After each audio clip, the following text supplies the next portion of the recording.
crois que tu peux gagner un petit peu de stabiliser dans l'impact et faire un petit peu plus fin la grip, pour moi. Tu n'es pas une joueuse qui va fermer très vite. Alors, si on va stabiliser l'impact ici, ça va être beaucoup plus sûr. Elle vole bien la vitesse de l'autre. Ça, tu fais vraiment bien.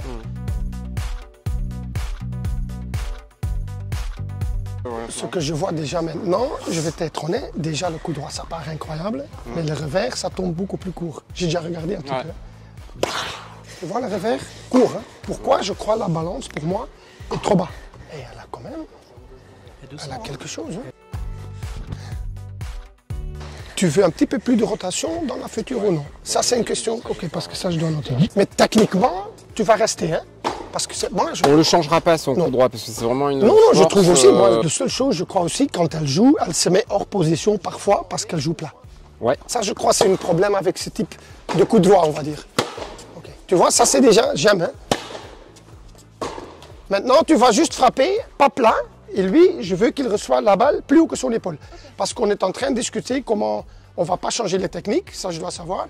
Mais il veut parfois, en défense, une trajectoire plus haute que tu peux te remettre en position. Okay. Parce que je crois aussi ton coup droit, j'adore. Les risques de ton coup droit, quand tu es mené ici et tu joues assez plat, tu te mets toi-même hors position parce tu peux faire comme Swiatek, tu mets un balle plus haut pour te remettre en position. Ok, vas-y. Alors maintenant, beaucoup de rotation. Spin. Si, c'est pas assez, hein? Encore plus. Ouais. Voilà. Juste pour moi, pour que j'ai une idée. Spin. Okay. Un spin. OK. Un spin. Tu vois là le mouvement. Hop. Okay. Spin. Appuie bien dans le sol. Appuie dans le sol. Voilà. OK. Tu vois là, par exemple, la rotation de la raquette. Je crois là, tu peux gagner un petit peu en baissant le poids. Okay, ici, elle va pas assez vite. Il n'y a pas de rotation. Ok, c'est bon. Comme ça, on sait, hein, on va tester une fois. J'ai 40 joueurs dans le top 200 et moi, je note tout. Et ça, c'est ma raquette calibration. Ça veut dire j'ai 3 machines comme ça, mais ça bouge. Et comme ça, moi, je sais que ma machine est la même à la maison. Plus c'est haut, plus c'est dur pour commencer ton swing. Haut à plus de 310, net, sans cordage. Laisse le grip jusque là pour sa main, pour avoir ça. Okay. Et là, par contre, elle est directement le surgrip sur le manche. Tu as 2 manières de travailler. On peut mettre un nouveau manche que tu n'as plus besoin du tape, rien.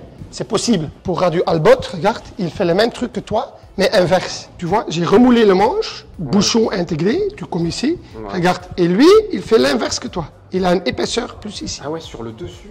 Tu vois, mais par exemple, ça c'est Gaël. Je travaille pour lui aussi. Tu vois, lui veut un bouchon le même niveau. Alors on l'a enlevé avec une machine spéciale. Généralement, les joueurs, ils grossissent, lui, oui, il est inverse. Parce qu'à l'époque, il a joué, à l'époque, tu avais un bouchon grip 5, grip 6 n'existait pas. Alors oui, il avait besoin d'un bouchon, il a habitué comme ça. Et ça, c'est le plus gros que j'ai fait. Regarde, un grip 9. Si tu veux ça, tu me dis. Hein. Ah, je vais mesurer maintenant avec ça. Mais normalement, je donne tout le temps les raquettes sans le dernier overgrip. C'est toi qui mets tout le temps ton overgrip.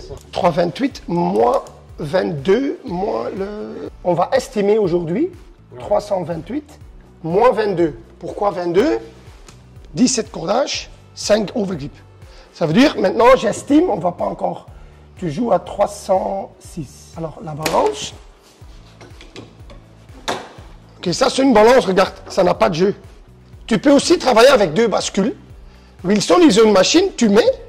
Tu dois mettre ici un point et tu as aussi automatiquement la balance. Mais le risque, si tu as un autre logo, c'est pas tout le temps identique. Alors moi, je travaille ici quand même, je reste avec ça. Mais ça, c'est comment? Je vais t'expliquer. La raquette, le point est participé. Et le swing, 322. Ça, c'est quelle taille de grip? 2. C'est le 16-19. Ouais. Et tu joues avec quel cordage? C'est le polytour? Oui. Ouais, 23. Ok. Je vais juste t'expliquer 2-3 trucs. Une femme qui fait du patinage, quand elle fait ça, elle va tourner vite. Ça veut dire, regarde, okay, moins de stabilité. Elle veut devenir stable, elle va ouvrir les bras. C'est pour ça, un 100 square inch, hein, un 645, plus grand, ouais, c'est mieux scientifiquement, je crois. Parce que tu as beaucoup plus de jeu quand tu fermes la raquette. Pourquoi? Quand tu fermes, tu as beaucoup plus d'espace, beaucoup plus de rotation. Alors, scientifiquement, tu as presque la même raquette en 100 square inch. Honnêtement, c'est mieux que tu vas jouer en 100. Je me suis dit, scientifique, je ne suis pas dans ta tête. Hein. Ouais. Mais si on va guider les jeunes dans la future, à 12 ans déjà, on met 100 square inch. Et 18 ou 16, ça c'est elle qui décide un petit peu au niveau de contrôle, tout. Ça, on parle avec le coach. Quand je regarde maintenant tes spécifications, on va d'abord regarder comment tu joues. Hein.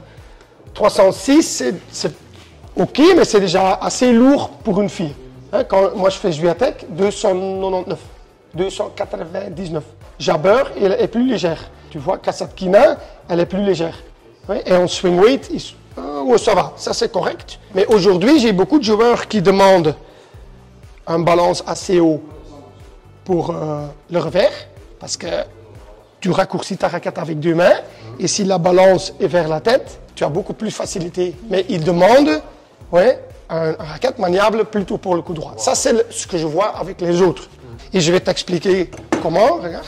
Comme ça, tu as compris un petit peu comment on travaille. Je vais juste montrer le swing weight fait quoi.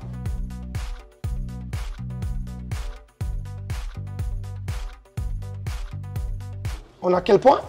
OK. On a quelle balance?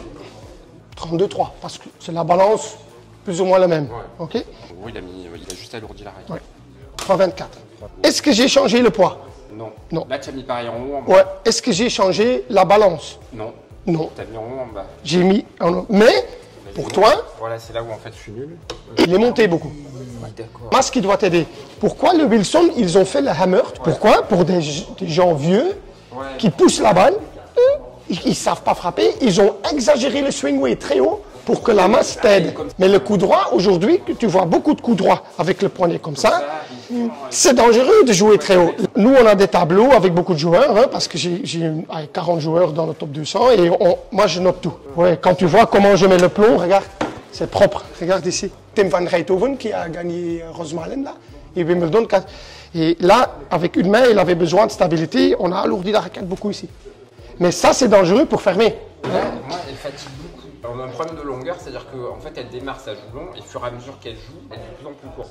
On a souvent un problème de longueur de balle, et après, tu vas voir, sa balle, elle tourne pas trop. En fait, il y a un problème de trajectoire de balle. Je dois voir comment elle joue. OK. Le grip, je vais juste checker. Il est assez gros hein, quand même pour toi. Hein. Ah. Tu peux voir? Oh oui, ça, c'est vraiment gros. D'accord. Parce que tu peux pas aider un grip Yonex 2, il est un petit peu plus gros que les autres. Je crois que je dois faire. Alors, je dois mettre juste la balance un petit peu plus haut, pas beaucoup. On va faire la même raquette, mais beaucoup de stabilisation au coin, parce qu'elle est assez ouverte. Je crois que tu peux gagner un petit peu de stabiliser dans l'impact et faire un petit peu plus fin le grip. Allez, je vais. Tu peux venir hein, si tu veux.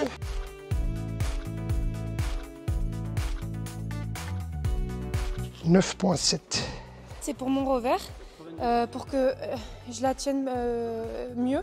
Et en fait, que je puisse mieux me servir de ma main gauche. Parce que si le grip il faisait la même taille que ce qui est en bas, et ben en fait, je la serrais moins. C'est un scotch double face qui est très fort, que ça ne bouge plus. Le grip doit plus bouger. Je mets toujours mon propre scotch double face. Ça coûte 17 € par rouleau. Le plomb maintenant, 53 € par rouleau. J'ai acheté pour 8 000 € de plomb. Regarde ça, ça glisse. Alors moi, je vais mettre quelque chose mieux. C'est un petit peu plus propre, tu vois. Tout est mieux construit sur millimètre. C'est du boulot hein, pour le grip. Parce qu'elle met un grip sur le grip et après elle met son overgrip. Ouais, on va prendre un taille 1 plus petit pour qu'elle peut faire plus facile. On met un à côté de l'autre. Et comme ça, j'ai copié son grip, mais plus fin. Imagine, tu dois faire 6 raquettes comme ça. Tu es déjà parti pour 1 heure, hein, juste mettre les grips. Et ça, c'est le tuning. Elle met son overgrip elle-même. Maintenant, ce raquette-là, sans dernier overgrip, on va customiser.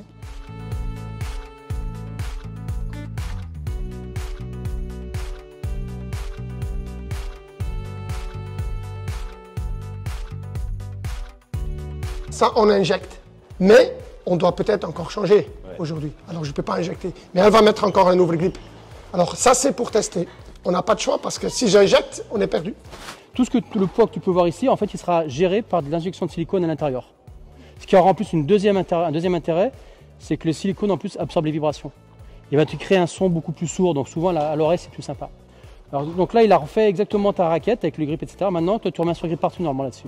Au tout départ, je jouais un peu comme ça, je poussais la balle, je courais partout, je renvoyais la balle, mais voilà, je sentais que voilà, il fallait plus se servir de cette main gauche et voilà, c'est beaucoup mieux. Alors maintenant, j'ai fait un petit peu, regarde, 300 grammes.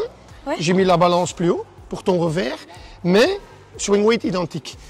Et maintenant, on va voir avec plus de stabilisation en bas. Ouais, d'accord. Là, je vais être dans les WTA, donc ils vont changer les balles plus souvent. Oui. Mais en fait, j'ai beaucoup de mal quand les balles, elles sont dégonflées en fait, quand Oui, elles sont mais usées. ça, tu dois baisser ton cordage. Ça n'a rien à voir avec ton swing. D'accord. Moi, je trouve, tu ne peux pas changer ton poids tout le temps parce que les balles sont foutues. Ouais. Ce que tu dois faire, c'est quand les balles sont dures et sont usées, tu dois être prêt pour corder 2 raquettes plus bas. Normalement, ça doit être identique.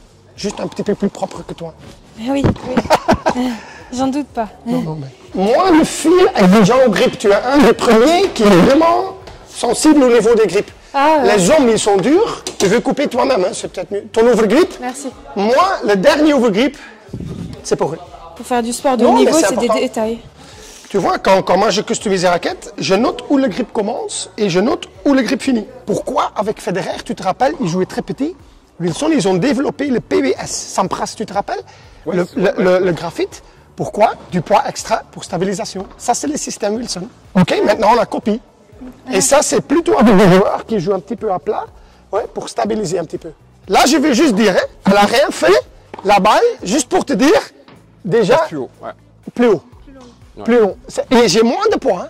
Hein. Hop. Voilà. Ouais, il y a de la trajectoire, ouais. OK, vas-y. Tu vois la différence? Très bien.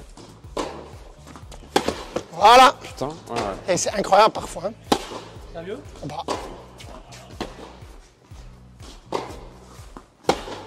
C'est normal, hein, Ouais, que putain, tu ça dors. vole, ouais, mais c'est bien, la trajectoire, c'est exactement ça. Voilà, c'est pas grave, c'est normal. Alors, regarde maintenant la vitesse bras. Voilà, ça c'est la différence. Hop, voilà. Ah, super. Voilà. Hop. Vu là, le C'est pied, il beaucoup était mieux. moins derrière, mais le plus derrière. Voilà. Eh, mais Il- tu il vois, est à là, droite, eh. mais il est derrière. Toi, tu joues tennis aussi, tu vois déjà la différence. Ah, non, mais ouais, ça se voit, c'est flagrant là, c'est super. Tu vois, c'est exactement ce que Voilà. je veux. Et regarde la longueur, en fait, c'est exactement ce que je veux. La régularité sur la longueur de balle, en fait. C'est vraiment, Parce qu'elle il y a contrôle plus un- de balles qui tombent là-bas profond. Bien joué. Hop, C'est super, c'est bien ça. voilà, j'adore ça.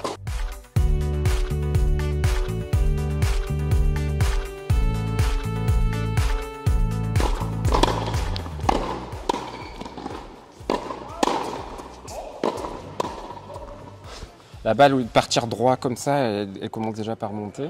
Et sur le coup, ça va mettre plus de profondeur, quoi. Bah, profondeur, peut pas oublier, profondeur, Et il y a la hauteur. que ça tombe assez. Le problème avec elle, quand elle joue haut, ça sortait. Ouais, pas assez ça peut- d'effet. ouais. Maintenant, elle peut jouer plus haut, que ça va retomber. Ça, c'est un petit peu que j'ai cherché dans la raquette. Tu es vachement plus solides, OK. plus stables. Je pourrais essayer le service aussi. Ouais. Ouais. Le service. Pourquoi tu fais ça? J'essaie de m'ancrer au sol parce que c'est ma façon d'être Hein? et de sentir justement la jambe Ouais, arrière pour pousser après. pour voilà, pousser vers le haut. Et, Oui, parce que si tu mets ton ange trop tôt, ça veut dire que le transfert n'est pas bon. depuis l'âge de 12 ans, je peux servir de toutes les façons possibles. Sans relais, à la mon fils, sans Non. avec relais Ouais. d'appui, décalage, à relais. On a tout fait. Et en fait, là, on a changé justement le poids, changer ça. Et des fois, j'ai tendance encore, des fois, si on voit ça, c'est que c'est Ouais. pas bon. Il faut vraiment que ça reste sur la jambe arrière. Et là, vraiment, je me sens vraiment solide. Ouais. Je me Et là, sens tu solide te et pouvoir pousser vers le haut. Et pareil, en droit, dans le jeu, ça allait beaucoup mieux. Parce que je sautais beaucoup. Ouais. Sauf que c'est pas ma façon de. Fais 2-3 services kick sur la ligne d'or. Ça, je veux juste savoir comment tu fais. Ouais, en kick. Tu vois, le service, c'est un petit peu la même chose. Elle fait un bon kick, mais encore pas assez parfois de rotation. Et ça va aider aussi un petit peu. Et ça, c'est le plan de cordage qui va mettre... Vas-y. Ok. Elle a juste ici un truc, OK. Si tu dis, OK, ça sent plus lourd que l'autre raquette, on peut encore jouer un petit peu. Mais si on fait la première raquette, on n'est pas obligé de mettre tout définitivement. Tu vois, on peut s'appeler, OK, après une semaine, et je te donne un petit peu de plomb de réserve, et tu m'appelles. Tu dis, Dieter, OK, J'adore la raquette, mais par exemple, quand je le tiens en retour, ça a l'air d'être trop lourd. Ok, moi, ça c'est minime, mais on peut peut-être jouer juste un petit peu pour que ça va. Hein. Moi, je note tout et on prépare une raquette comme ça. Hein. À vous de comparer une petite 2 semaines. Hein. Tu vas voir. Là. On va dire ça sur baisser le poids un petit peu aussi, parce que j'étais demandé de faire beaucoup de rotation et j'ai pas vu de rotation et j'ai pas vu de vitesse bras. Ici, je trouve ton vitesse bras, on a enlevé pas mal du poids, c'est beaucoup plus vite. Ça veut dire que ta balle va quand même partir parce que tu as une vitesse beaucoup plus importante. Ok, j'ai enlevé du poids, mais j'ai gagné de stabilité. Alors je crois ici, ok. Et je suis obligé d'augmenter un petit peu la balance pour ton revers, pour que ça ici. Quand tu vois un David Goffin, il a un des meilleurs revers au monde, il joue en balance 32,8. Encore 1 centimètre plus haut que toi. Parce qu'il est très court, il veut stabilité. Mais je sais, il a bien senti. Quand tu tiens la raquette, ça n'a pas l'air d'être léger. Mais dès que tu commences, c'est léger. Mais la balance, tu sens quand tu tiens. Mais le swing weight, tu sens quand tu commences à bouger. Et là, ça va. Parce que le swing weight, j'ai pas monté. C'est la même. C'est la masse de la raquette qui va pousser la balle le plus loin possible. Mais à un moment donné, l'être humain va devoir gérer cette rotation pour venir fermer et mettre de l'effet. Et ça, c'est le swing weight, c'est l'inertie. Et donc, il faut être capable de jouer vite et que la main aille vite pour que ta balle vole vite. Mais il faut que ta raquette soit suffisamment lourde aussi pour qu'elle puisse aller loin. C'est comment je joue loin en allant vite. Parce que si je joue trop lourd, je vais jouer loin, mais mon bras sera trop lourd, je ne pourrai pas aller vite. Donc ma balle va aller longue, mais doucement. Tu vois, et toi, tu vas te fatiguer. Si ta raquette est trop légère, tu vas aller très vite. Donc ta balle va aller vite, mais elle va aller courte. Combien de fois un joueur frappe la balle pour marquer un point? 60% à l'ATP, c'est moins de 4 coups. C'est-à-dire qu'aujourd'hui, à haut niveau, si tu frappes la balle plus de 4 fois dans un échange, tu es dans 30% de réussite. Et tu vas perdre 60% d'efficacité. Donc aujourd'hui, les joueurs ont de plus en plus l'obligation de jouer en moins de 4 frappes. Donc pour jouer en moins de 4 frappes, à un moment donné, il faut tuer la balle. Donc pour accélérer la balle et jouer vite et faire un winner, bah, tu peux passer avec une raquette de 340 grammes. C'est fini ce temps-là. Mais ça, je crois que ça va t'aider beaucoup. Parce que tu ne vas jamais être une joueuse très liftée. Hein. Beaucoup de filles, ils adorent des balles assez bas. Ils jouent plat. Tu as 2 manières de faire du spin. Pour le spin, le monofilament, comme il est rigide, la balle, elle va arriver, elle va descendre le montant vers le bas. Et ce qu'on appelle le snap, comme il va être entre guillemets en tension, le monofilament, et qui va vouloir résister, il va remonter. Ouais, et ça qui est dans le temps, il va... Alors, et ça c'est quelque chose de personnel. Moi, je ne peux pas parler au niveau de cordage, c'est personnellement. La seule chose qu'ils ont testé, juste pour que tu sais, pourquoi tous les hommes, ils serrent environ 200 l'heure. Tu as Manarino qui joue avec 9 kg, hein, ou 12 kg, il serre la même vitesse. Et tu as Malice, à l'époque, qui joue 32 kg. Et lui aussi, il serre la même vitesse. Ça veut dire la vitesse balle, on va dire, c'est négligeable, c'est ça? Ouais. Avec 30 kg ou 15 kg, c'est 0,4% différent. Ça veut dire avec moins de tension, ta balle ne va pas aller plus vite, mais ça va aller plus haut, plus long. Alors, au niveau de cordage, moi, je propose, toi, par exemple, tu vas être entre les deux. Imagine, tu ne peux pas jouer du spin.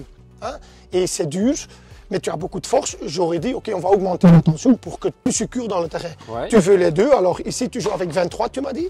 23, 24. Voilà, mais 23, 24 sur un... Ouais, c'est pour moi, c'est médium, c'est moyen. Sur un 16 montant, c'est normal. Alors, tu as le compromis entre les deux. Et moi, j'adore ce cordage parce qu'il glisse beaucoup. Alors, pour moi, en cordage, j'ai pas trop de remarques. Okay. Peut-être, quand tu joues un tamis plus grand, tu commences avec la même tension. Parce qu'on va dire, la vraie tension va être un demi-kilo plus bas. C'est mieux que tu mets 4 nœuds. Et c'est à toi de tester. On fait 2. Moi, je crois que c'est mieux de faire 2 raquettes. Si jamais tu as un problème, je vais toujours donner une enveloppe avec du plomb réserve. Ouais, tu peux toujours coller les 2 lignes. Ouais. Non, non, elle ne casse pas beaucoup. Elle casse pas beaucoup. Et justement, c'est pour ça, c'est comme elle casse pas beaucoup, elle veut... Quand on s'entraîne ensemble, il boit sa balle et il me fait casser la raquette. Mais c'est vraiment, je casse pas. Ça, c'est pas le... Ouais, celui-là, c'est... Merci beaucoup. Salut.